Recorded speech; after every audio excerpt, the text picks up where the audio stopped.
Have you seen the Murillo Velarde map at the National Library? Did you know that that is not the only version? I am Mona Magnovelus. I hunt down ancestors and chase fascinating stories in Philippine history. This is the Murillo Velarde map. You can find this large-scale version and its story at the National Library of the Philippines permanent exhibit. The map includes vignettes of ships, saints, sea creatures, and symbols of the Spanish Empire. The map was first printed in 1734 and is often called the mother of all Philippine maps, not because it is the oldest. It was the first to show the Philippines as a fully measured, carefully observed archipelago. The map was created by Jesuit scholar Pedro Murillo Velarde. The engraver was Nicolas de la Cruz Bagay, a Tagalog artist. You can see his name at the bottom right of each map, along with the year he engraved it.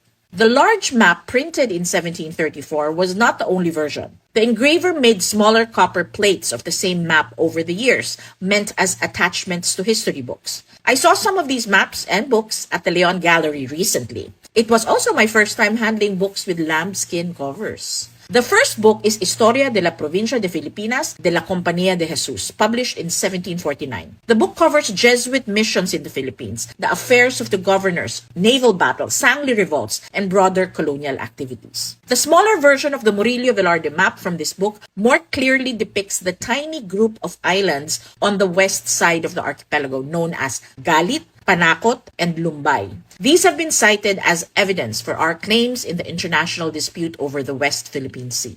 In addition to the Murillo Velarde map, the book includes an engraving by the Tagalog artist Lorenzo Atlas. It features Virgen de la Rosa, the patroness of San Pedro de Makati, and Nuestra Señora de la Paz y Buen Viaje, the patroness of Antipolo.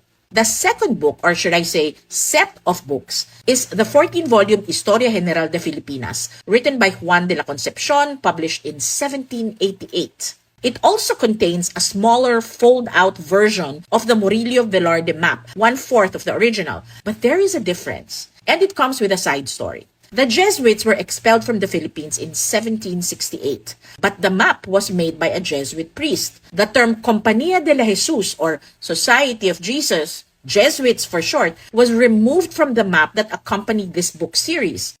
An ornate border was added to cover the scraping. See the comparison?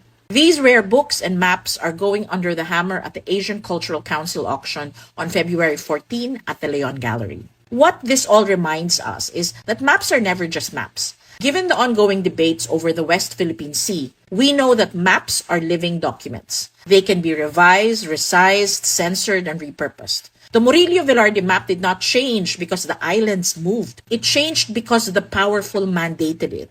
Gustuhin man ng may kapangyarihan na burahin at ibahin ang mapa sa papel, hindi magbabago ang lupa, ang dagat, at ang mga Pilipinong nagmamay-ari nito. O, diba?